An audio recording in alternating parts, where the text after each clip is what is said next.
Hello बच्चों, क्या हाल चाल। आई होप आप लोग बहुत अच्छे होंगे और आपकी स्टडी भी A to Z ठीक ठाक चल रही होगी। आज का जो प्रश्नावली है 1.1 क्वेश्चन किताब लेके आप बैठिए आराम से। पहला जो क्वेश्चन है अभाज्य गुणनखंडों के गुणनफल के रूप में व्यक्त करना है, जिसमें 5 क्वेश्चन है।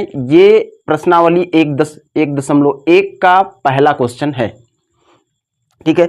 हालांकि देखिए, ये जो अभाज्य गुणनखंड हमको निकालना है, उसके रूप में व्यक्त करना है, ये हमने पिछली कक्षा में पढ़ा हुआ है। ये 6वीं 7वीं का मैथ है। ये जो क्वेश्चन है सिंपल सा आपको गुणनखंड करना है और अभाज्य गुणनखंडों के गुणनफल के रूप में व्यक्त कर देना है, ठीक है। तो चलिए डायरेक्ट करते हैं आराम से। आप लोग भी कर सकते हैं, हो सकता है कि काफ़ी बच्चों को आता भी होगा, और नहीं आ रहा है तो फिर यहाँ तो एक एक क्वेश्चन करवाया ही जाएगा। पहला जो क्वेश्चन है 140 करेंगे कैसे, देखिए प्रोसीजर क्या है। हल आराम से लिख लीजिए, ठीक है। जो पहला क्वेश्चन है 140 और इसको इस प्रकार से गुणनखंड करना है। इसको गुणनखंड मतलब काटना है। पहले हम 2 से स्टार्ट करेंगे, फिर 3 से, फिर 4 से, फिर 5 से, फिर 6 से, फिर 7 से आगे बढ़ते जाएंगे, ठीक। तो अच्छा, ये 2 से कटेगा क्या, साथ में मैं ट्रिक भी बताते चलूंगा, तो उसको आप नोट करते चलना। ये 2 से कटेगा क्या, कैसे पता चलेगा। अगर लास्ट में 0, 2, 4, 6, 8 इतने में से एक नंबर कोई भी दिखे तो ये 2 से कट जाएगा। ये 2 से कट जाएगा। तो देखिए लास्ट में क्या है, 0 है, इसका मतलब 2 से कटेगा। नोट कर लेना इसको, देखना। तो 2 से काट दो, 2 सत्ते 14 और ये 0 का 0। ये 2 से कटेगा क्या, तो लास्ट में 0 बा भैया 2 से कट जाए, तो फिर से काट दीजिए। 2 तिहाई 6 और एक बचेगा, 2 पंचे 10। अच्छा, लास्ट में 0, 2, 4, 6, 8 ये तो नहीं है, इसका मतलब 35 2 से नहीं कटेगा। तो किससे कटेगा, 3 से कटेगा क्या, 3 से कटेगा, नहीं कटेगा। किससे कटेगा। अच्छा, अभी आप बोलोगे कि सर 35 कैसे पता चला कि 3 से नहीं कटेगा। तो देखिए 3 के लिए क्या करना है ना, जो भी रहेगा इनको जोड़ देना है, चाहे 135 हो, 235 हो, 1 2 कुछ भी हो, आप जोड़िए 5 और 3 को। अच्छा, ये 3 का ट्रिक है कि 3 से कटेगा कि नहीं कटेगा। तो 5 और 3 को जोड़िए, कितना आ रहा है, 8। अब 8 में 3 का भाग जाएगा, नहीं जाएगा। अगर नहीं जाएगा तो ये 3 से नहीं कटेगा, 5 से कटेगा, 5 सत्ते 35 और ये 7 है तो 7 से कट जाएगा, 7 एकम 7। ओवरऑल हमारा यहाँ पे गुणनखंड करने का जो मुद्दा था वो हमने कंप्लीट कर लिया है। और लिखेंगे कैसे, इसको लिखेंगे 2 गुणे 2 गुणे 5 गुणे 7। तो कितना हो जाएगा, देखिए 2 दूनी 4, 4 पंचे 20 और 20 सत्ते 140 आ गया। अब इसको और कैसे, अच्छा, अभाज्य गुणनखंडों के गुणनफल के रूप में कैसे हम व्यक्त करेंगे। तो देखिए यहां पे 2, देखिए 2 बार आया है तो हम 2 के पावर में 2 लिख सकते हैं। 3 बार आता तो 2 के पावर में हम 3 लिख देते, इंटू 5 एक बार आया है और 7 एक बार आया है, बराबर 140। इतना ही व्यक्त करना था। तो ये आपका आंसर हो जाएगा। और इसी प्रकार से आपको सबको हल करते चलना है, ठीक है। देख लीजिए। अच्छा, 156 को चलिए उड़ा देते हैं, 156 को उड़ाते हैं। 2 से कटेगा क्या, लास्ट में अगर 6 आ रहा है इसका मतलब 2 से भैया कट जाएगा। तो 2 सत्ते 14, 2 अट्ठे 16, ठीक है। ये 2 से कट जाएगा, ये भी 2 से कटेगा, 2 तिया 6, 2 तिया 6 और हो जाएगा, एक बचेगा, 2 नमा 18, 39। बताइए 39 2 से तो नहीं कटेगा क्योंकि लास्ट में 9 आ गया। किससे कटेगा, 3 से कटेगा क्या, इनको जोड़ दीजिए। तो 9 और 3 12, 12 में 3 का भाग जाएगा, इसका मतलब है 3 से कट जाएगा। तो 3 एकम 3, 3 त्रिकाई 9, ये किससे कटेगा? ये 13, 13 से ही कटेगा। ठीक है, ये कंप्लीट हो गया। इसको लिखेंगे, इसको लिख सकते हैं 2 गुणे 3 गुणे 13 बराबर, गुणा करेंगे तो 156 बाकायदे आ जाएगा। अब इसको और आगे सॉल्व कर दीजिए। देखिए 2 कितने बार आया है? 2 बार आया है। 2 कितने बार आया है? 2 बार आया है, तो इसको 2 की पावर में 2 लिख देते हैं। ठीक है, इसके बाद 3 तो एक ही बार आया है भाई, और 13 भी एक बार आया है, और टोटल 156 हो जाएगा। तो 2 के पावर में 2 गुणे 3 गुणे 13, ये आपका आंसर हो जाएगा। ठीक है, आई होप आपको बहुत अच्छे से समझ में आ रहा होगा। बाकी कोई अगर डाउट होगा तो कमेंट में बताना, उस पर वीडियो बन जाएगी। और अब करते हैं तीसरा नंबर। अगर आपका मन कर रहा है कि हम खुद से सॉल्व कर सकते हैं तो वीडियो को पॉज कर लीजिए, रोक दीजिए और इसको सॉल्व करिए, इसके बाद वीडियो को आगे चलाइए। ठीक है, चलिए छोटे छोटे क्वेश्चन है, ये सॉल्व करने में कोई दिक्कत नहीं होनी चाहिए। 38, 25। अच्छा, ये 2 से कटेगा क्या? ये 2 से कटेगा क्या बताओ?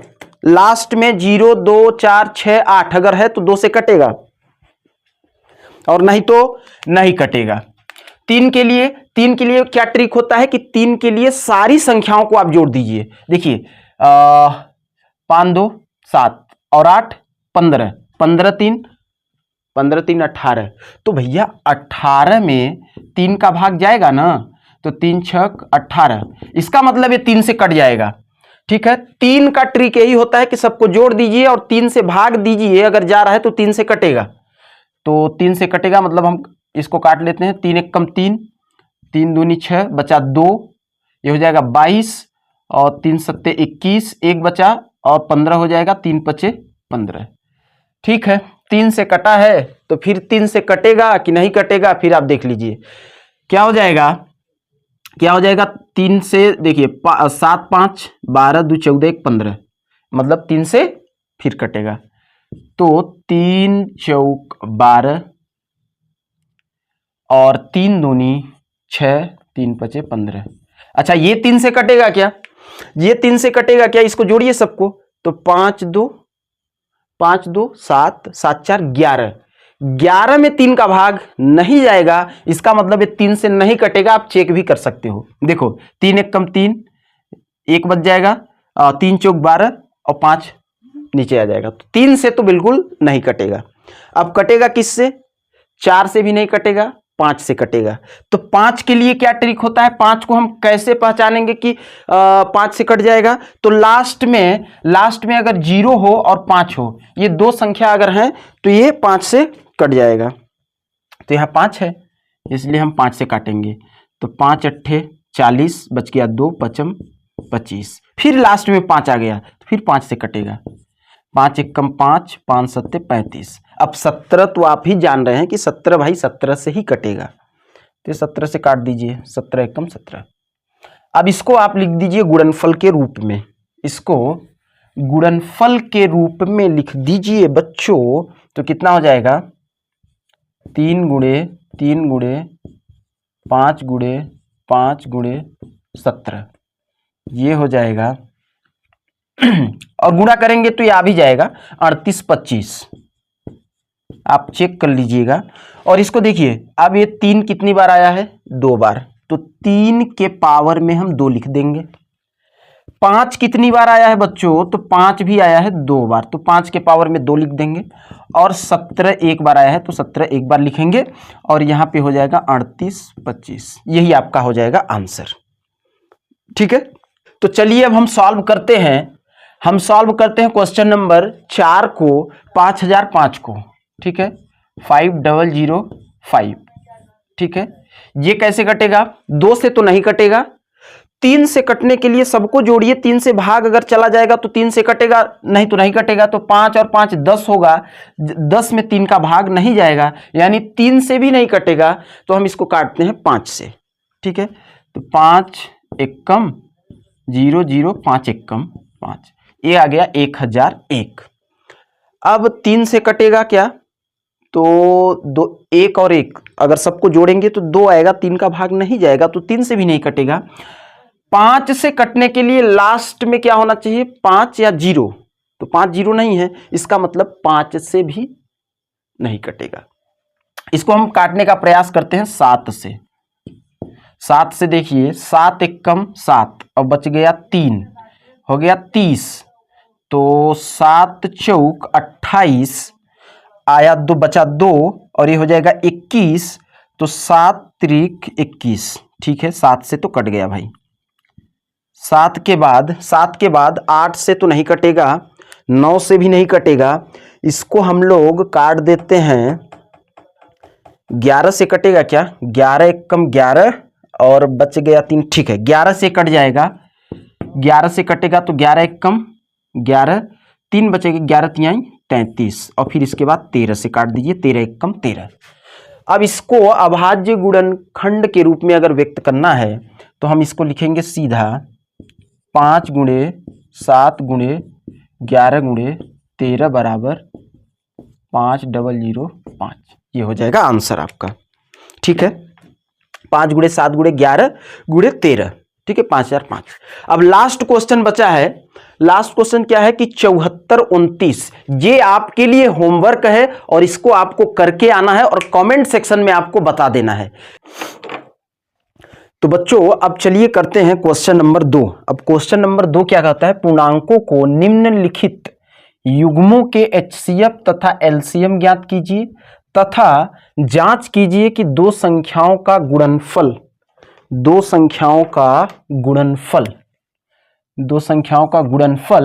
HCF और LCM के गुणनफल के बराबर होता है।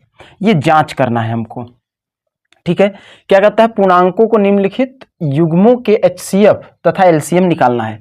मतलब ये युग्म दिए हैं 26 और 91, 510 92, 336 और 54। तो इनका क्या करना है, हमको LCM निकालना है और LCM के साथ साथ HCF भी निकालना है। और HCF निकालने के बाद हमको क्या करना है, दो संख्याओं का गुणनफल, मतलब इसका और इसका गुणनफल करना है, मतलब गुणा करना है और बराबर देखेंगे कि इन्हीं दो संख्याओं के HCF और LCM के गुणनफल के बराबर आता है या नहीं आता है। चलिए क्वेश्चन को जब आप देखेंगे तो और अच्छे तरीके से आपको समझ आ जाएगा। तो सबसे पहले क्या करेंगे, 26 और 91 का हम निकालेंगे LCM और HCF। कैसे निकालेंगे, देखिए, लिखिए हल लिखने के बाद आप 26 का अलग गुणनखंड कीजिए। तो 26 देखिए किससे कटेगा, 2 से, 2 एक कम 2 तियां और फिर इधर 13, तो 13 13 एक कम, ठीक है। तो इसका क्या आ गया, इसका आ गया हम लिख सकते हैं, यहां लिख देते हैं 2 गुणे 13 गुणे 1 बराबर 26। ये तो 26 का गुणनखंड हो गया। और 91 का प्रॉपर कर दीजिए। तो 91 देखिए किससे कटेगा, 91 2 से कटेगा क्या, 2 चौको 8, फिर आ जाएगा 1, 11 नहीं कटेगा। 3 से देखेंगे, 3 त्रिकाई 9 नहीं कटेगा, ठीक है। 4 से भी नहीं कटेगा, 5 से भी नहीं कटेगा, 6 से भी नहीं कटेगा, 7 एक कम, अच्छा 7 से कट जाएगा, 7 एक कम 7 बच गया 2, 7 त्रिक 21 और फिर आ जाएगा 13 और आ जाएगा 1। तो इसके लिए क्या लिखेंगे, इसका लिख देंगे 7 गुणे 13 गुणे 1 बराबर 91, ठीक है। ये हम लिख दिए। अब LCM क्या होगा इसका, LCM क्या होगा बच्चों, LCM तो LCM नहीं, पहले HCF निकालते हैं, ठीक है। HCF, तो HCF कैसे निकालते हैं, देखते हैं कि इसमें और इसमें देखिए सेम चीज क्या क्या है। जो सेम चीज होगा, सेम नंबर होगा, सेम जोड़ा होगा, वही हो जाएगा HCF। जैसे 2 का जोड़ा इसमें है क्या, नहीं है। 13 का जोड़ा है क्या, अच्छा 13 का जोड़ा 13 यहां है, तो 13 को एक बार लिख देना है, 13 को एक बार लिख देना है, 13 को एक बार लिख देना है। और किसी का जोड़ा दिख रहा है क्या? एक का, लास्ट में एक आया है ना, इधर भी एक है, इसका मतलब एक। तो आपका HCF हो जाएगा, HCF हो जाएगा 13 एकम 13। इन दोनों का HCF हो जाएगा 13 एकम 13। तो HCF कैसे निकालते हैं? सबसे पहले गुणनखंड निकालेंगे, ठीक है। इसका और इसका गुणनखंड हमने निकाल दिया। अब फिर देखेंगे कि इसमें और इसमें कॉमन फैक्टर क्या है। कॉमन फैक्टर मतलब आप ऐसे समझिए कि इसमें और इसमें जोड़ी क्या किसका किसका बन रहा है। तो देखिए 2 का नहीं बना, नहीं लेंगे। HCF की मैं बात कर रहा हूं, 13 का बना क्या? अच्छा 13 का बन रहा है तो एक बार लिख देंगे। फिर इसके बाद 1 का बन रहा है क्या? अच्छा तो एक बार लिख देंगे और फिर इसको गुणा कर देंगे। जो नंबर आएगा, जो संख्या आएगा वही हो जाएगा HCF। तो इन दोनों का HCF क्या हो जाएगा? 13। और LCM के लिए बच्चों, LCM, ठीक है, LCM के लिए क्या करेंगे कि LCM के लिए ध्यान से समझना ना, LCM के लिए क्या करेंगे कि इसमें देखेंगे कि जोड़ा किसका बन रहा है, उसको एक बार लिखना है। जैसे 13 को लिखा ना, 13 का जोड़ा बन रहा था तो एक बार लिख दिया, ठीक है। 13 का जोड़ा बन रहा है तो यहां भी एक बार लिखेंगे। और इसके बाद जिसका जोड़ा नहीं बन रहा है उसको भी एक एक बार लिख देंगे। जैसे 2 का जोड़ा नहीं बन रहा है तो 2 को तो भी लिख दो, ठीक है। और 7 का जोड़ा नहीं बन रहा है तो भी 7 को लिख दो। 1 का जोड़ा बन रहा है तो एक बार लिख दो। मतलब अगर जोड़ा बन रहा है तो एक बार, जोड़ा नहीं बन रहा है तो भी एक बार लिखना है। कब? जब हम LCM निकालेंगे तब, ठीक है। तो कितना हो जाएगा, 13 और 13 दूनी 26 और 26 में 7 का गुणा कर दीजिए। तो 26 में 7 का बच्चों गुणा करेंगे तो 7 छंग 42 की 2, हासिल आया 4, 7 दूनी 14 और 4 18। तो कितना हो जाएगा? 182। कितना आ जाएगा आपका? 182, ठीक है, 182। तो क्वेश्चन के कहने के हिसाब से हमने इन युग्मों का हमने HCF निकाल दिया और LCM निकाल दिया। बच्चों एक बार और समझ लो कि LCM कैसे निकालेंगे। पहले गुणनखंड करेंगे और गुणनखंड करने के बाद हमको जब HCF हमको निकालना होगा तो हम सिर्फ और सिर्फ जिसका जोड़ा बनेगा उसको लिखेंगे, ठीक है। तो इसमें से 13 का जोड़ा बन रहा है तो 13 लिख दिया, 1 का जोड़ा बन रहा था तो 1 लिख दिया और गुणा कर दिया तो 13 आया। हम कहेंगे कि इन दोनों का 26 और 91 का बच्चों HCF क्या आ गया? 13, ठीक है। इसके बाद जब LCM निकालेंगे तो LCM में आप बताइए, अभी बताया, LCM में क्या करना है? LCM में क्या करना है कि जिसका बच्चों जोड़ा बन रहा है उसको तो लिखना ही है, एक बार लिखना ही है। जोड़ा बन रहा है ना तो इन 13 को एक बार लिखना है, प्लस जिसका जोड़ा नहीं बन रहा है बेचारे उनको भी लिख देना है। 2 का जोड़ा नहीं बना, लिख दिया। 7 का जोड़ा नहीं बना, लिख दिया। अच्छा 1 का जोड़ा बन रहा था तो लिख दिया। जोड़ा बने तो भी लिखना है और जोड़ा नहीं बने तो भी लिखना है। तो आ जाएगा LCM। सबको गुणा किया तो आ गया 182 और 13। तो देखिए HCF क्या आया? 13, LCM क्या आया? 182। अब हमको मेन चीज जो जांच करना था, ठीक है, जो हमें जांच करने के लिए दिया है, क्या दिया है कि दो संख्याओं का गुणनफल HCF और LCM के गुणनफल के बराबर होना चाहिए। मतलब इन दोनों संख्याओं का गुणनफल, मतलब हम लिखेंगे जांच। जांच में कैसे करेंगे? जांच में बच्चों कैसे करेंगे कि लिख देंगे A इंटू बी। ए मान लेते हैं 26 से, बी मान लेते हैं 91। तो दो संख्याओं का गुणनफल हो गया बराबर LCM गुणे HCF। LCM गुणे HCF। हम देखेंगे कि क्या ये बराबर आ रहा है कि नहीं आ रहा है। बाकायदे हमने HCF निकाला, LCM निकाला। अब इन दोनों को गुणा करके, जैसे यहां दिया हुआ है दो संख्याओं का गुणनफल, ठीक है ना, तो दो संख्याओं का गुणनफल यहां करेंगे और बराबर HCF और LCM का गुणनफल करेंगे। मतलब HCF और LCM का गुणनफल करेंगे दोनों का और देखेंगे बराबर आ रहा है कि नहीं आ रहा है।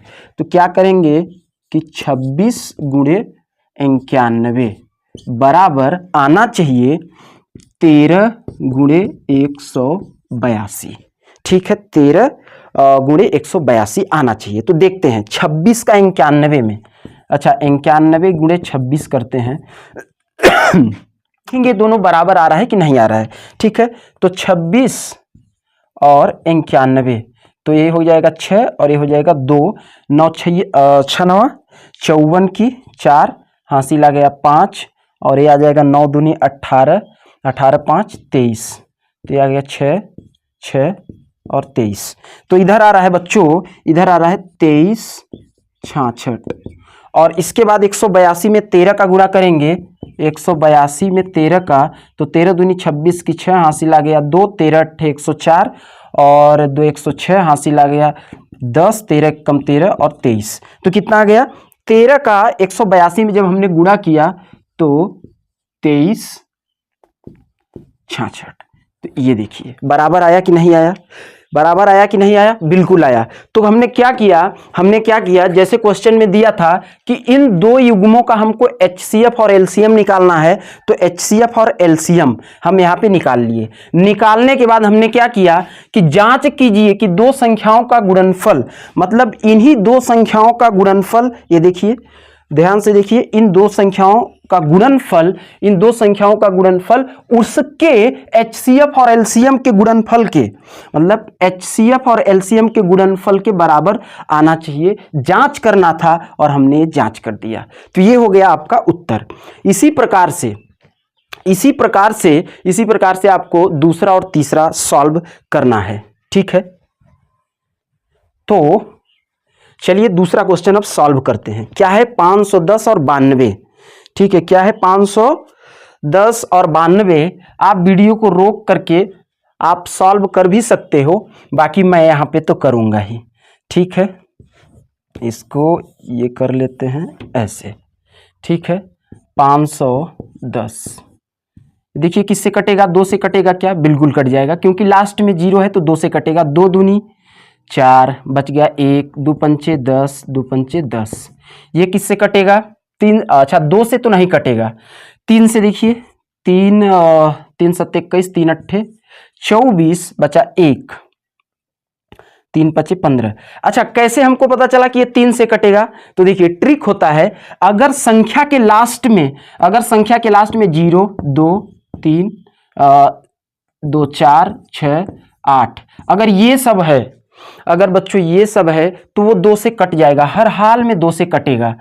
और अगर 3 का ट्रिक देखना है, 3 का ट्रिक देखना है कि 3 से कौन संख्या कटेगी या नहीं कटेगी, तो ध्यान देना संख्या को जोड़ दो। ठीक है, संख्या को जोड़ दो। जैसे मान लीजिए कि 7 1 7 1 1, ये 3 से कटेगा कि नहीं कटेगा? अगर आपको देख के बताना है तो क्या करो, सबको जोड़ दो। कितना हो रहा है? 7 1 8, 8 1 9, 9 में 3 का भाग जाएगा, 3 त्रिकाई 9। इसका मतलब जोड़ने पर संख्या को जोड़ने पर अगर 3 से भाग जा रहा है तो वो 3 से कट जाएगा।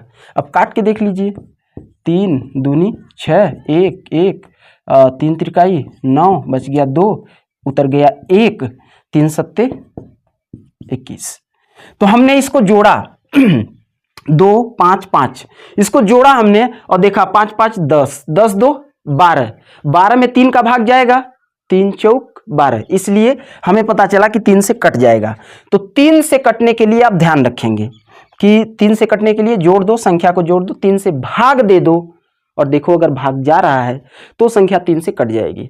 अब इसको फिर से अगर मैं 3 से देखूं कि 3 से कटेगा कि नहीं कटेगा, तो 8 और 5 13, 13 में 3 का भाग नहीं जाएगा, 13 में 3 का भाग नहीं जाएगा। इसका मतलब कि जो 85 है वो 3 से तो नहीं कटेगा, किससे कटेगा? 5 से। 5 से काटो, 5 1 कम 5, बच गया 3, 5 7 35 और ये आ गया 17 और इधर आ गया 1। ठीक है, आ गया 1। ठीक है, आ गया 1 सेकेंड।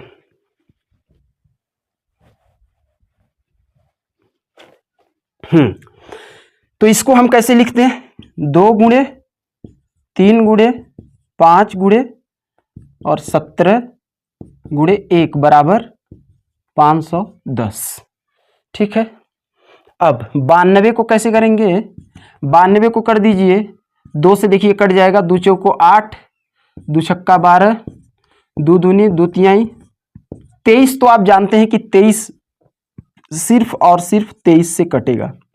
ठीक है, तो इसके लिए क्या बन जाएगा, 2 गुणे 23 गुणे 1 बराबर 92। ठीक है, तो अब हमको क्या देखना है, अगर मैं निकालूं HCF, तो HCF के लिए सिर्फ और सिर्फ आपको देखना है जोड़े को लिखना है। तो 2 का जोड़ा मिल गया, तो यहां लिख देंगे 2। इस वाले का जोड़ा ये है, तो दोनों जोड़ा को मिला के एक जोड़ा। 3 का जोड़ा बन रहा है क्या, नहीं बन रहा है। 5 का जोड़ा बन रहा है क्या, नहीं बन रहा है। 17 का जोड़ा नहीं बन रहा है क्या, नहीं बन रहा है। अच्छा 1 का जोड़ा बन रहा है क्या, 1 का जोड़ा तो बन ही रहा है, तो 2 1 कम 2। इनका जो HCF होगा बच्चों 2 होगा। ठीक है, HCF के लिए सिर्फ और सिर्फ जोड़े को देखना है। ठीक है, जोड़े को देखना है, यानी कहते हैं इसको कॉमन फैक्टर। ठीक है, तो सिर्फ जोड़े को देख लीजिए और लिख दीजिए। और LCM के लिए जोड़े को एक बार लिखना, और जोड़ा नहीं बन रहा है तो भी लिख देना, तो LCM आ जाएगा। तो जोड़े के लिए एक बार लिख दिया 2। अच्छा, इस 3 का जोड़ा नहीं बन रहा है तो 3 लिख दो। 5 का जोड़ा नहीं बन रहा है तो 5 लिख दो। 17 का जोड़ा नहीं बन रहा है तो 17 लिख दो। और इस 2 का जोड़ा नहीं बन रहा है तो भी लिख दो। 23 का जोड़ा नहीं बन रहा है तो भी लिख दो। जो आएगा वही हो जाएगा आपका LCM। ठीक है, जो आएगा वही हो जाएगा LCM। तो चलिए इसको गुणा कर देते हैं। 2 तिहाई 6, 6 पंचे 30, और 30 दूनी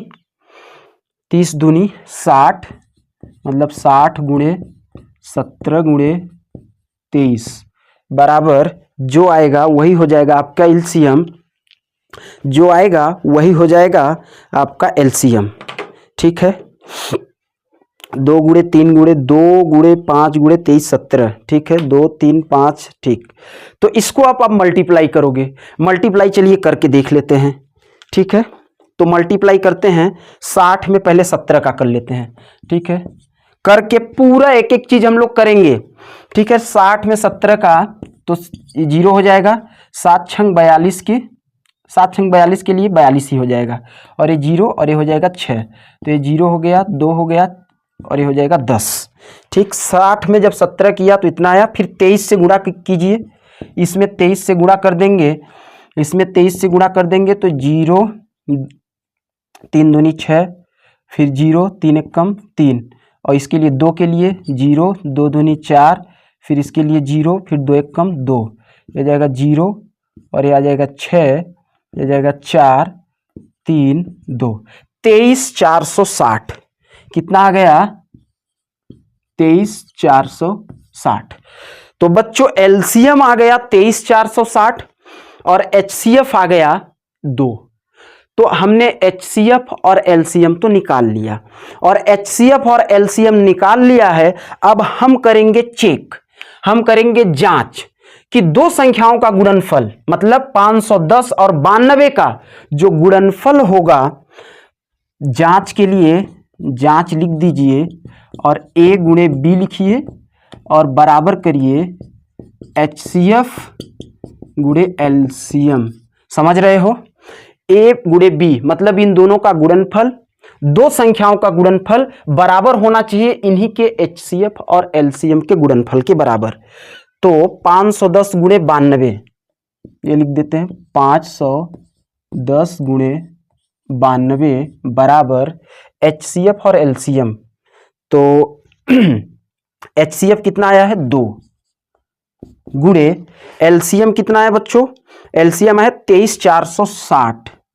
ठीक है, 23,460। अब इसको हम चेक करेंगे कि 510 गुणे 92 और 2 गुणे 23,460 ये दोनों साइड बराबर होता है या नहीं होता है। गर्मी बहुत ज़्यादा है क्योंकि सिचुएशन ऐसा है यहाँ पे, तो थोड़ा सा कोई दिक्कत नहीं है। ठीक है, तब तक आप लोग करते रहिए और हम लोग इसको चेक करने वाले हैं। इसको चेक करेंगे कितना चेक करना है, 510 में 92 का गुणा करेंगे, 510 गुणे 92, तो इसके लिए 0 हो जाएगा, 2 एक कम बच्चों 2, 5 दूनी 10, 9 के लिए 0, 9 एक कम 9, 5 9 45, तो 0 हो गया, 2 हो गया, 9 हो गया, 6 हो गया, 46, 46,920 बच्चों, इसके लिए 46,920 आया।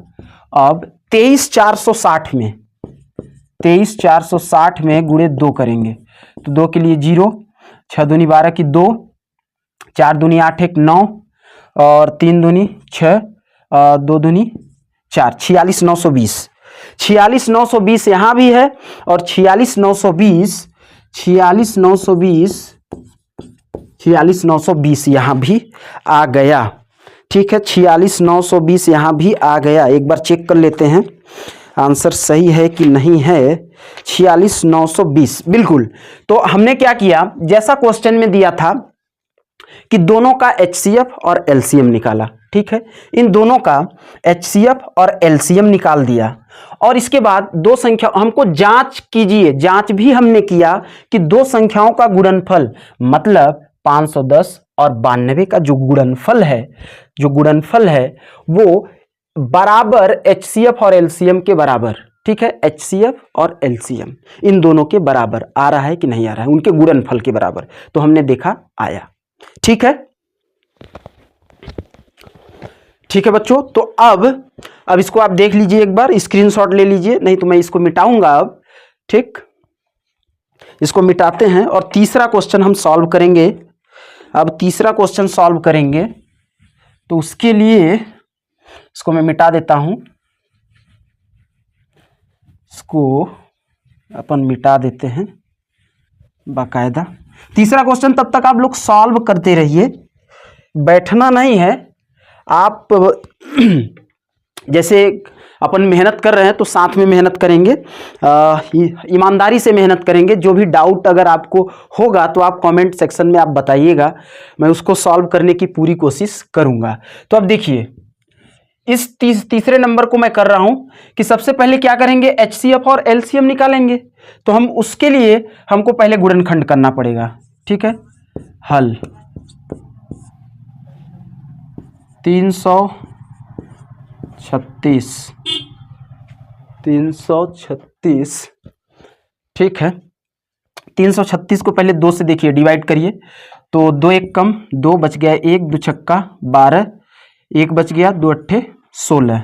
ठीक है, फिर 2 से कट जाएगा, 2 अट्ठे 16, 2 चौको 8, 84, फिर 2 से कटेगा, 2 चौको और 2 दूनी। ठीक है, 42, फिर 2 से कट जाएगा, 2 दूनी और 2 एक कम, और फिर 2 से नहीं कटेगा, 2 से नहीं कटेगा। अभी मैं एक ट्रिक बताया था बीच में कि दोनों संख्या को जोड़ दीजिए और अगर 3 से भाग उसमें चला जा रहा है तो 3 से कट जाएगा, तो 2 और 1 3, 3 में 3 का भाग जाएगा, इसका मतलब है 3 से कट जाएगा, तो 3 सत्ते 21 और फिर 7 से कट जाएगा। ठीक है, और 54 के लिए इसको 2 से काटिए तो 2 दूनी 4, 1 बच जाएगा, 14 हो जाएगा, 2 सत्ते 14। अब ये 2 से नहीं कटेगा, इसको 3 से काटते हैं, 3 नमा 27, फिर 3 त्रिकाई 9, फिर ये 3 से कट जाएगा, मतलब 1 आ जाएगा। ठीक है, अगर हमको इनका HCF निकालना है तो सिर्फ और सिर्फ जोड़ा निकाल के गुणा करेंगे। तो HCF के लिए जोड़ा देख लीजिए, HCF के लिए 2 का देखिए जोड़ा यहाँ पे 1 है। ठीक है, इस 2 का और कोई जोड़ा नहीं है। 3 का जोड़ा, अच्छा इस 3 का जोड़ा यहाँ पे मिला देते हैं, या तो इसके साथ मिल जाए या तो इसके साथ मिल जाए, किसी के भी साथ। और फिर इसके बाद इन 2 का जोड़ा तो नहीं मिल रहा है, इधर कहीं नहीं मिल रहा है। इसका जोड़ा 1 है तो यहाँ पे 2 लिखा, गुणे इसका जोड़ा नहीं है, इसका जोड़ा नहीं है और इसका जोड़ा नहीं है, इस 3 का एक 3 जोड़ा मिल जाएगा, तो हमने 3 लिख दिया, गुणे फिर 7 नहीं है, 7 का जोड़ा नहीं है, 1 का जोड़ा है यहाँ पे, तो एक बार 1 लिख दिया। कितना आ जाएगा, 3 दूनी 6। तो इसका HCF जो आएगा वो 6 आएगा। क्यों? क्योंकि HCF के लिए हम सिर्फ और सिर्फ कॉमन फैक्टर को मल्टीप्लाई करते हैं, ठीक है। केवल और केवल जोड़ा को एक बार लिखा जाता है, जितने जोड़े आ जाएंगे उतना उतना लिख करके और सबको गुणा कर देंगे, तो जो संख्या आएगी वही हो जाएगा HCF। LCM के लिए क्या करेंगे? LCM इसके लिए तो जोड़े के लिए एक बार, जोड़े के लिए एक बार, इस जोड़े के लिए एक बार, और जिसका जोड़ा नहीं बना उसको भी एक एक बार। तो 1 2 3 इनका जोड़ा नहीं बना, मतलब 2 गुणे 2 गुणे 2, ठीक है। इस 7 का जोड़ा नहीं बना, गुणे 7, और इन दोनों 3 का जोड़ा नहीं बना, 3 गुणे 3 गुणे 1, और 1 दोनों में है तो भी 1 लिख देंगे। और इस सब का मल्टीप्लाई करेंगे, इन सब का मल्टीप्लाई करेंगे तो देखिए कितना आता है,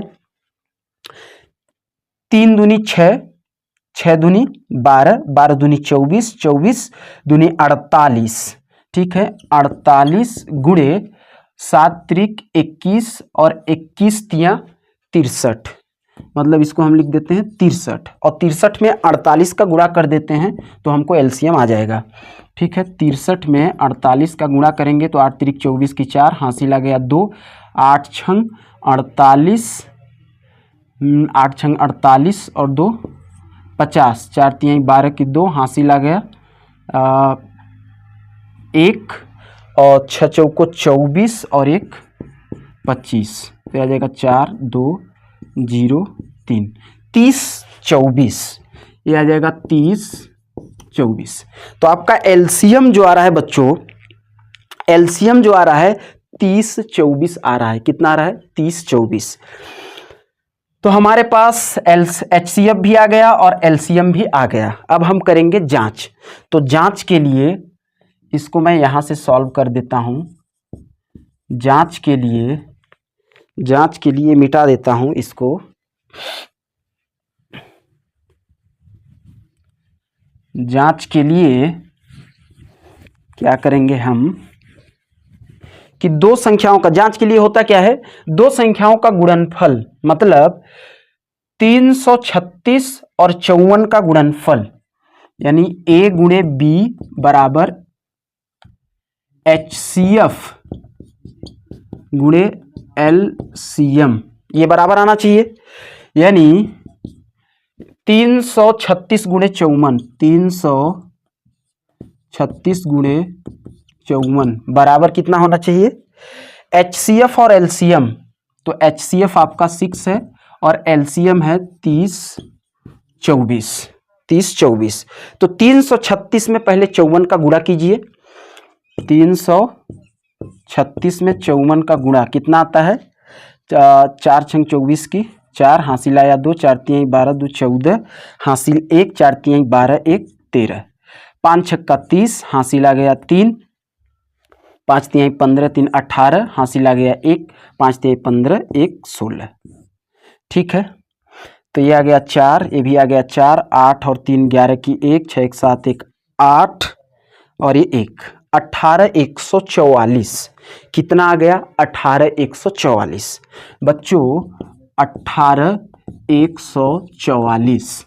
अब हम करेंगे 30 में 24 का, 30 24 में 6 का गुणा।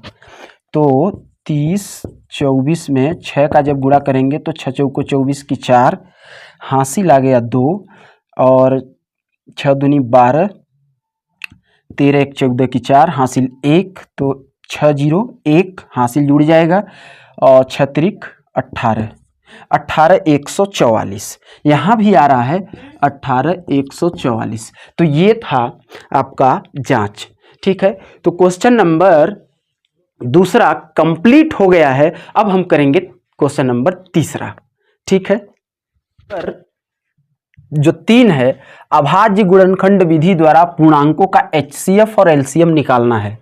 तो अभी तक हम क्या करते थे कि HCF में जोड़ा, जो कॉमन फैक्टर है, ठीक है, गुणनखंड से जोड़े को हम एक बार लिखते थे।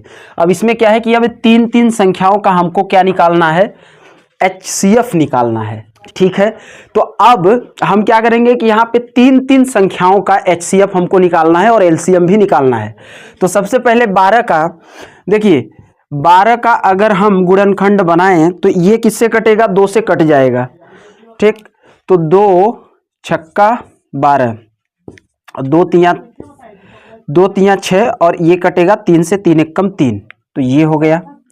और इसके बाद 15 का अगर बनाए तो 15 के लिए क्या हो जाएगा, 3 5 15, 5 एकम 5, और 21 के लिए कट जाएगा 3 7 21 और 7 एकम 7। हमको अगर HCF निकालना है, ठीक है, HCF अगर निकालना है, ठीक, हाईएस्ट कॉमन फैक्टर, तो कैसे निकालेंगे HCF? तो HCF के लिए आप ध्यान दीजिए कि HCF के लिए सिर्फ जोड़ा ढूंढिए और तीनों में जो कॉमन हो, तीनों में सेम, ठीक है, ओके रहता, तीनों में सेम। तो देखिए इस 2 का जोड़ा कहीं आपको दिख रहा है, इसमें इस 2 का जोड़ा इसमें और इसमें दिख रहा है, नहीं दिख रहा है, इस 2 का नहीं दिख रहा है, और इस 3 का, देखिए 3 का एक इधर है और एक इधर है, तो 3 ही एक ऐसा नंबर है जो तीनों में है, मतलब इसमें भी है। आप इसको ऐसे देखेंगे, यहां से 2 2 3 3 5 3 7। तो HCF निकालने के लिए देखिए कि तीनों में समान क्या है, तीनों में समान क्या है, तो तीनों में देखिए यहाँ पे 3 है, यहाँ पे 3 है, यहाँ पे 3 है, तो बाकायदे इसको 3 लिख दीजिए, ठीक है। 2 इसमें नहीं है, इसमें भी नहीं है, ये 2 इसमें भी नहीं है, 5 इसमें है लेकिन इधर नहीं है, इधर नहीं है, 7 इसमें है लेकिन इन दोनों में नहीं है। कॉमन आ रहा है जो तीनों में एक हो वो है 3, तो 3 लिख दिए, और गुणे एक यहाँ है, एक यहाँ है, एक यहाँ है, तो इसको लिख देंगे 3 एकम 3। तो HCF जो होगा 12 15 और 21 का वो हो जाएगा 3। और बात जब LCM की आएगी, LCM निकालने की, तो LCM कैसे निकालेंगे? LCM के लिए देखिए जो तीनों में जो समान आया है एक बार उसको लिखेंगे, और इसके बाद जिसका जोड़ा नहीं बन रहा है उसको भी एक बार लिखेंगे। तो इसका तो चलिए जोड़ा बन गया तो लिख दिया एक बार, इसका जोड़ा नहीं बना लिख दीजिए, इसका जोड़ा नहीं बना लिख दीजिए, और इस 5 का जोड़ा नहीं है लिख दीजिए, और इसके बाद इस 7 का जोड़ा नहीं है तो भी लिख दीजिए। जो आएगा वही LCM हो जाएगा। 3 दूनी 6, 6 दूनी 12, 12 पंचे 60, और 60 गुणे 7, 7 छंग 42, 420। तो LCM हो जाएगा आपका 420, ठीक है। LCM कितना हो जाएगा? 12 15 और 21 का जो LCM होगा वो आपका आ जाएगा 420, ठीक है।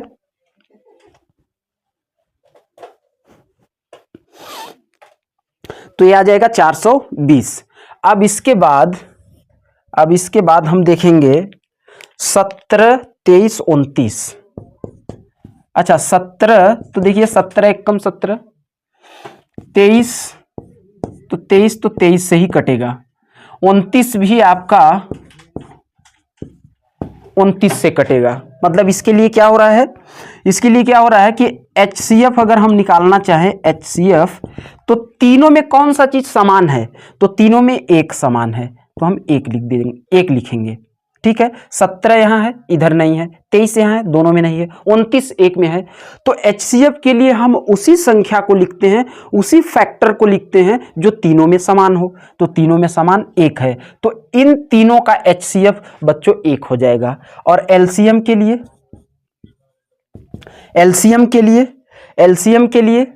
देखिए, LCM के लिए जो कॉमन है, जो समान है, उसको तो लिखते ही हैं। अच्छा, इसके लिए आप सोच रहे होगे तो बिल्कुल इसको आप गुणे 1 लिख सकते हो, कोई दिक्कत नहीं है, गुणे 1 लिख सकते हो, यहां भी कोई दिक्कत नहीं है, ठीक है। LCM के लिए तीनों में जो समान है उसको लिखेंगे और जो अलग अलग है उसको भी लिखेंगे। 17 गुणे 23 यहां आया है और एक 29 आया है, 29, ठीक है। तो इसका सिंपल आप गुणा कर लोगे, जो आंसर आ जाएगा वही आपका एलसीएम होगा। तो अभी मैं गुणा नहीं कर रहा हूं, गुणा आप कर लीजिएगा। मैं आंसर बता देता हूं, 11339 आएगा, 11339 ये आपका एलसीएम आ जाएगा। बाकी का बचा 8, 9 और 25। तो इसके लिए 8 को सॉल्व करिए, 2 चौको 2 दूनी 2 एकम, ठीक है। 9 के लिए 3 तिरकाई 3 एकम, और 25 के लिए बच्चों ये 5 से कटेगा तो 5 25, 5 एकम 5। तो HCF के लिए देखिए इन तीनों में समान क्या है, तीनों में समान क्या है, 1 है, तो 1 लिख दीजिए। गुणे 2 का जोड़ा नहीं है, 3 का भी जोड़ा नहीं है, 5 का भी जोड़ा नहीं है, मतलब इसका भी आपका HCF 8, 9, 25 का जो HCF होगा वो 1 होगा। और जब बात LCM की करेंगे, LCM, तो LCM के लिए जोड़ा जो बना है उसको तो लिखेंगे ही एक बार, और जिसका जोड़ा नहीं बन रहा है, उसको भी लिखेंगे। तो चलिए 2 2 2 और 3 3 5 5, ठीक है। 2 दूनी 4 दूनी 8, 8 तिरिक 24, गुणे 2 दूनी 4 दूनी 8 तिरिक 24, 5 तिहाई 15, 25 75। अब 75 में 24 का गुणा कर दीजिए, तो 75 में 24 का गुणा करेंगे तो 4 पंचे 20 की 0, 7 चौक 28, 28 और 2 30, ठीक है। 2 पंचे 10 की 0, हासिल आया 1, 2 सत्ते 14, 1 15, 0 0, 5 3 8, 1 1800, तो ये हो जाएगा 1800। तो एलसीएम आपका आ जाएगा 1800, ठीक है। ये क्वेश्चन नंबर आपका 3 था, अभाज्य गुणनखंड विधि द्वारा पूर्णांकों का HCF और LCM, ठीक है, HCF और LCM। तो आप देख लीजिए एक बार, क्योंकि अब हम करेंगे क्वेश्चन नंबर 4, ठीक है। तो बच्चों क्वेश्चन नंबर 4 देखते हैं। क्वेश्चन नंबर 4 में क्या दिया है कि HCF, अब देखो 2 नंबर दिया है HCF किसका किसका, 306 और 657। 306 और 657 का HCF दिया हुआ है 9, ठीक है। 2 संख्याएं हैं, एक A और B, और इनका LCM पूछ रहा है, तो हम जानते हैं कि क्या जानते हैं कि A गुणे B बराबर LCM गुणे HCF, ये जानते हैं। ये फार्मूला होता है कि 2 संख्याओं का गुणनफल बराबर होता है उनके LCM और HCF के, ठीक। तो देखिए A और B, पहली संख्या क्या है 306, 306 लिख दो। दूसरी संख्या क्या है 657। भाई इन्हीं 2 संख्याओं का HCF यहाँ पे दिया है ना 9, 2 संख्याओं का HCF दिया हुआ है, यहां देखिए लिखा है HCF किसका किसका, 306 का और 657 का, बराबर, तो ये 2 संख्याओं का गुणनफल, इन 2 संख्याओं के गुणनफल जो होगा इनका LCM और HCF के बराबर होना चाहिए, LCM और HCF के गुणनफल के बराबर होना चाहिए। तो LCM गुणे HCF, ये देखिए HCF दिया है 9, हमको LCM निकालना है, यहां पूछा भी है LCM बराबर क्या, तो LCM पूछा है, इस फार्मूले से हम लगाएंगे A गुणे B बराबर LCM गुणे HCF, ठीक है। तो A की जगह पे 306, B की जगह पे 657, और LCM पूछा ही है, और HCF 9 दिया हुआ है। तो LCM निकालने के लिए इस 9 को इधर भेज दो, हो जाएगा 306 गुणे 657 बटे 9 बराबर LCM, ठीक है। अब इसको हम क्या करेंगे, इसको काट देते हैं, 6 से कटेगा क्या, 6 नैया 9 पना 45, 9 छक्का 54, 9 सत्ते 63, बच गया 2, और 9 त्रिक 27। तो यहाँ पे आ गया 300 6 गुणे 73, यही आपका एलसीएम होगा। और इसको गुणा कर लेते हैं, 306 और 73, 306 में 73 का गुणा जब करोगे तो 3 छः 18 की 8, हाँसी लाए एक यहाँ पे लिख दो और 3 त्रिकाई 9, 7 छंग 42 की 2, हाँसी ला गया 4 और ये 4 हो जाएगा और 7 त्रिक 21, तो 8 3 9 4 13 की 3, 1 1 2 2, 22 338 एलसीएम कितना हो जाएगा दोस्तों? तो ये हो जाएगा 22 338, 22 338, 22 338 क्या हो जाएगा? आपका एलसीएम हो जाएगा। ठीक, तो क्वेश्चन नंबर 4 ऐसा था। अब हम करेंगे क्वेश्चन नंबर 5। ठीक है, करेंगे क्वेश्चन नंबर 5। नंबर 5 क्या कहता है कि जांच कीजिए कि क्या किसी प्राकृतिक संख्या के लिए संख्या 6 की पावर n, 6 के पावर में n अंक 0 पर समाप्त हो सकता है। क्वेश्चन को पहले ध्यान से समझिए कि भैया हमारे पास एक 6 है नंबर, 6 के पावर में n है और n क्या है? n एक प्राकृतिक संख्या है। मतलब n बराबर क्या हो सकता है? n बराबर 1 2 3 4 5 6। ठीक है, तो 6 की पावर 1 हो सकता है, 6 के पावर 2 हो सकता है, 6 के पावर 3 हो सकता है। तो ऐसा अगर हम बार बार 1 2 3 4 5 6 अगर इस प्रकार से रखते जाएं तो क्या कभी लास्ट में 0 आएगा? जैसे 6 के पावर 1 तो कितना? 6 कम 6, 6 के पावर 2 चलो रख दिया, यानी 6 गुणे 6 तो कितना आ गया? 6 छंग 36, 6 के पावर 3 रख दिया तो 6 गुणे 6 गुणे 6 मतलब 6 छंग 36, छक्का 216। देखिए ना, अब 1 रखा तो 6 आया, 2 रखा तो 36 आ गया, 3 रखा तो 216 आ गया। तो क्या कभी जांच कीजिए कि क्या किसी प्राकृतिक संख्या के लिए, मतलब n के जगह पे कुछ भी आप रखिए, 1 2 3 4 5 प्राकृतिक संख्या, क्या कभी यहां देखिए 6 आया, 36 आया, 216 आया, फिर और आगे आएगा, तो क्या कभी ऐसा हो सकता है कि लास्ट में 0 आ जाए? मतलब यहां पे 6 के जगह पे 0 आ जाए।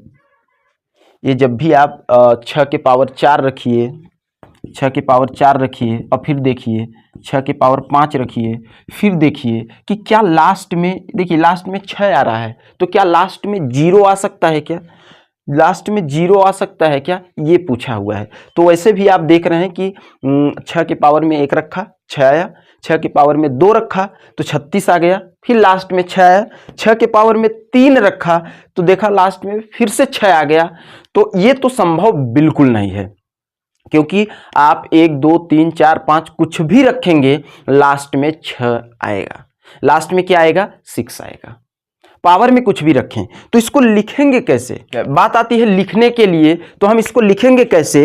यदि देखिए हल में लिखेंगे, यदि संख्या का गुणनखंड, संख्या का जो गुणनखंड होता है, अगर 2 के घाते m इंटू 5 के घाते n, ऐसा इसलिए किया कि 2 के घाते कुछ भी हो सकता है, 5 के भी घाते कुछ भी हो सकता है। मतलब ये रूप बनना चाहिए, ये रूप बनना चाहिए। जब आप गुणनखंड करो तो 2 के घाते m और 5 के घाते n, 1 2 और 1 5 आना ही चाहिए, तब तो भैया 5 दूनी 10 या 2 पंचे 10, 0 आएगा, फिर उसके घात में कुछ भी बढ़ाते जाओ। यदि संख्या का गुणनखंड 2 के घात में m और 5 के घात में n है, n के रूप में होता है, n के रूप में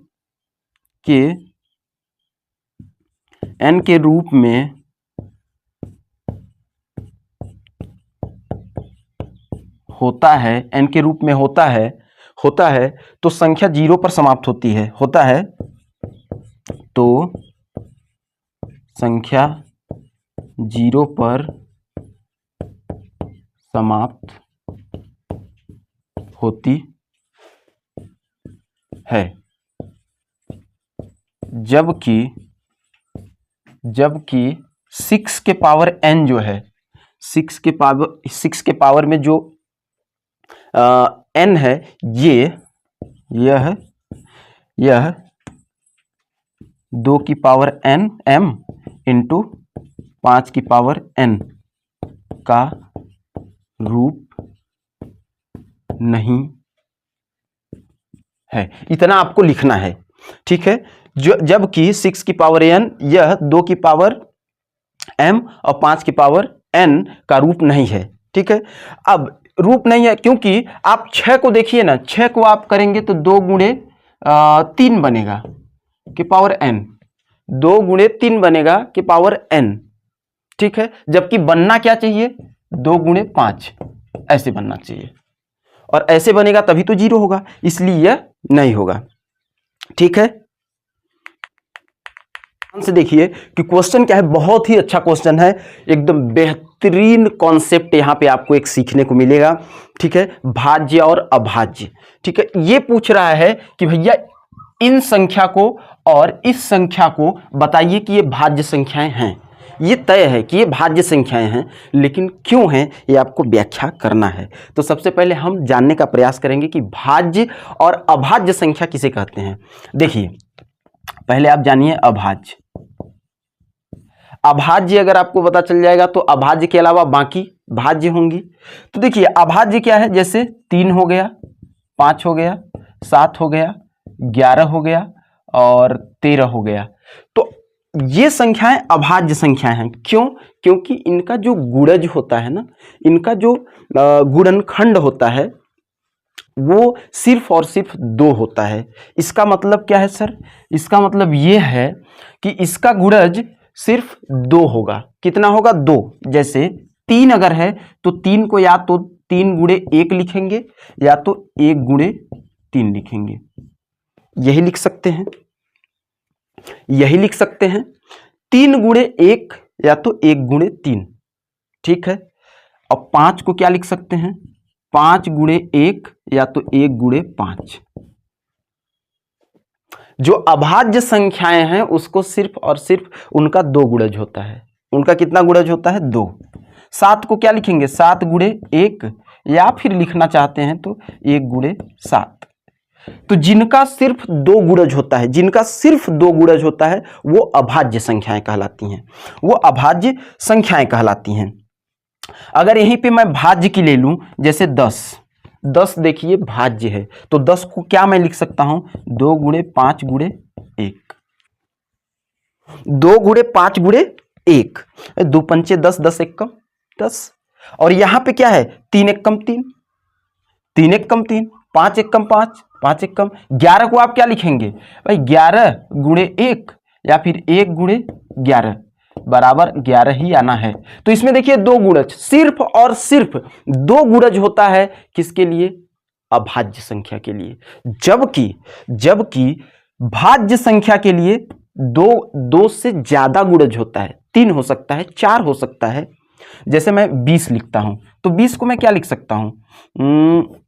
आप बताइए, 4 गुणे 5 गुणे 1, 4 गुणे 5 गुणे 1, या फिर 2 गुणे 5 गुणे 1। अब देखिए यहाँ पे 3 गुणज है, 4 गुणज है, तो ये सब भाज्य संख्याएं हैं। जिसका गुणज 2 से ज्यादा, भाज्य संख्याएं, ठीक है। अब हम करते हैं क्वेश्चन, ठीक है। अब करते हैं क्वेश्चन, फटाफट से अब करते हैं क्वेश्चन। तो देखिए इसको और इसको दोनों को हम देखते हैं। पहले इसको देख लेते हैं हल। 7 गुणे 11 गुणे 13 और क्या है? प्लस 13, ठीक है। अब देखिए इसमें से और इसमें से 13 कॉमन ले लीजिए तो कितना हो जाएगा? 7 गुणे 11 गुणे 1 प्लस 1। भाई यहां से भी 13 निकला, यहां से भी 13 निकला, ये 13, ठीक है। इन दोनों से 13 निकल गया तो यहां 1 बचा, यहां भी 1 बचा। इसको हल कर दीजिए। देखिए 11 सते 77, 77 एकम 77 प्लस 1 और बाहर 13 है, तो ये कितना हो गया? 77 और 1 78 गुणे 13, ये 78 हो गया और 13, अच्छा गुणे में 1 अगर लिख देता हूं तो क्या दिक्कत है, किसी के भी गुणे में 1 लिख देता हूं तो कोई प्रॉब्लम नहीं है। तो अब देखिए ये जो संख्या है इसके कितने गुणज दिख रहे हैं, 1 2 3। तो जब 2 से ज्यादा गुणज होता है, जब 2 से ज्यादा गुणज होता है तो भाज्य संख्या होती है। तो यहां पे हम लिखेंगे, अब देखिए ये क्या है, इसको लिख सकते हैं प्रथम गुणज, द्वितीयक गुणज, और ये हो गया तृतीयक गुणज। ठीक है, ये हो गया आपका तृतीयक गुणज। अब इस संख्या के देखिए यहां पे क्या लिखेंगे, इसको लिख भी सकते हैं एक लाइन कि संख्या के 2 से ज्यादा गुणज हैं, इसलिए यह एक भाज्य संख्या है। ठीक है, संख्या के 2 से ज्यादा गुणज हैं इसलिए एक भाज्य संख्या है। सेम टू सेम आपको इसको भी करना है। ठीक है, इसको मैं मिटा देता हूं। तो भाज्य संख्या हमने कैसे प्रूफ किया, हमने कैसे इसकी व्याख्या की कि हम जानते हैं कि जिस संख्या का गुणज 2 से ज्यादा होता है वो भाज्य संख्या कहलाती है। तो हमने देख तो लिया, इसको सॉल्व किया तो 78 गुणे 3 गुणे 1। अब इस संख्या का, इस टोटल संख्या का जो गुणज है वो 2 से ज्यादा है यानी 3 है, इसलिए एक भाज्य संख्या है, इसलिए यह एक भाज्य संख्या है। अब अगर दूसरा वाला करना चाहें तो कर सकते हैं, यहां पे इसको भी उसी प्रकार देखिए। तो कितना है, 7 गुणे 6 गुणे 5 गुणे 4 गुणे 3 गुणे 2 गुणे 1 प्लस 5, तो 7 गुणे, अच्छा इसमें और इसमें 5, इन दोनों में, इतने में और इतने में 5 कॉमन ले लीजिए तो 5 तो हट जाएगा। 7 गुणे 6 गुणे 4 गुणे 3 गुणे 2 गुणे 1 प्लस 1 और बाहर आ जाएगा 5। अब इसको हल कर देते हैं, कितना हो जाएगा, 7 छंग 42 गुणे, इसको इतना गुणा कीजिए और इसको इधर इतना गुणा कर दीजिए, तो 4 तिहाई 12, 12 दूनी 24 प्लस 1 यहाँ पे है, ये है। देखिए 7 छंग 42 यहाँ लिख दिया, 4 तिहाई 12 दूनी 24 यहाँ लिख दिया, इसको भी मल्टीप्लाई कर देंगे, प्लस 1 और 5 बाहर आ गया। ठीक, 5 बाहर आ गया। अब 42 में 24 का गुणा कर दीजिए, तो 24 दूनी 48, हासिल आ गया आपका 4, 24 चौको 96, 4 100, कितना आ गया 1008। तो 1008 प्लस 1 और बाहर देखिए 5 है, तो ये कितना हो जाएगा 1009 गुणे 5, और गुणे में 1 लिख देते हैं, कोई फर्क नहीं पड़ेगा, 1 लिखने से कोई दिक्कत नहीं है। ठीक है, तो अब देखिए रीजन इसका भी इसी प्रकार लिखेंगे कि देखिए प्रथम गुणज आप लिख देंगे प्रथम गुणज, द्वितीय गुणज और तृतीय गुणज, और नीचे आप लिख देंगे कि अतः संख्या के 2 से ज्यादा गुणज हैं इसलिए यह एक भाज्य संख्या है। कितना आसान है, यहां पे आपको सीखने को यह भी मिला कि भाज्य संख्या क्या है, अभाज्य संख्या क्या है। तो देखिए भाज्य संख्या होने के लिए जो कंडीशन है 2 से अधिक गुणज होना चाहिए, और अभाज्य के लिए सिर्फ 2 गुणज। जैसे 19 ले लीजिए, तो 19 को हम क्या लिखेंगे, 1 गुणे 19, या तो फिर 19 गुणे 1, यही तो लिखेंगे 19 को यही लिखेंगे, इसलिए अभाज्य है। और इसका देखिए 2 से ज्यादा गुणज है, इधर भी 2 से ज्यादा गुणज है, तो आप बाकायदे लिखेंगे कि संख्या के 2 से ज्यादा गुणज हैं इसलिए यह एक भाज्य संख्या है। अच्छा, इसको और अगर सॉल्व करेंगे तो 3 से ज़्यादा भी गुणज बना सकते हैं, लेकिन 3 बन गया, हमें पता चल गया कि भैया भाज्य संख्या है, इतना काफ़ी है। ठीक, ये व्याख्या था। चलिए इसको देख लीजिए एक बार। करते हैं लास्ट क्वेश्चन, क्वेश्चन नंबर 7। ठीक है, अब करेंगे क्वेश्चन नंबर 7। संभव नहीं है, सॉल्यूशन उसका मैं देता हूं आपको। मैं यहां से पढ़ के बता देता हूं, मेरे पास है। किसी मैदान के, क्वेश्चन नंबर 7 है ना, क्वेश्चन नंबर 7। ठीक है, किसी मैदान के चारों ओर एक वृत्ताकार पथ है। ठीक है, एक वृत्ताकार पथ है, मैदान के चारों ओर एक वृत्ताकार पथ है। इस मैदान का एक चक्कर लगाने के लिए सोनिया को 18 मिनट लगते हैं। ठीक है, यहां पे ये सोनिया है, सोनिया कितनी लेती है? 18 मिनट। ठीक, और जबकि इसी मैदान का एक चक्कर लगाने में रवि को 12 मिनट लगते हैं। अच्छा, रवि, यहीं पे रवि है, ये रवि है, ये लेता है 12 मिनट। ठीक है, सोनिया लेती है 18 मिनट, रवि लेता है 12 मिनट। अब मान लीजिए वे दोनों एक ही स्थान और एक ही समय पर चलना प्रारंभ करते हैं, करके एक ही दिशा में चलते हैं, कितने समय बाद पुनः प्रारंभिक स्थान पर मिलेंगे? ये कहना ये चाह रहा है कि इधर नहीं, यहीं पे लेते हैं। ठीक है, तो ये कहना यह चाह रहा है कि, इसको मिटा देता हूं, कहना यह चाह रहा है कि देखिए यहीं पे ऐसे, यहीं पे सोनिया भी है जिसको 18 मिनट लगता है, और यहीं पे रवि है जिसको 12 मिनट लगता है, जिसको 12 मिनट लगता है। तो एक ही टाइम से चलना प्रारंभ करेंगे, दौड़ना स्टार्ट करेंगे, तो बोलता है कि कितने समय बाद एक ही स्थान पे आएंगे, कितने समय बाद एक ही स्थान पे मिलेंगे।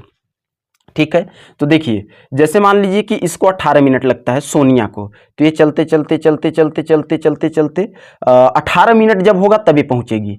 लेकिन रवि को 12 मिनट लगता है, तो चलते चलते चलते चलते चलते चलते 12 मिनट में ही कंप्लीट कर लेगा, और जो सोनिया है वो 18 मिनट में कंप्लीट करेगी। पूछ रहा है कि कितने समय बाद, कितने समय बाद, क्या बोल रहा है, कितने समय बाद वो पुनः प्रारंभिक स्थान पर मिलेंगे, मतलब कितना टाइम पे ये पुनः प्रारंभिक स्थान पे मिलेंगे। तो जब भी देखिए इस तरह का केस आए तो उसमें दो ही चीज होता है, या तो HCF निकाला जाता है या तो LCM निकाला जाता है।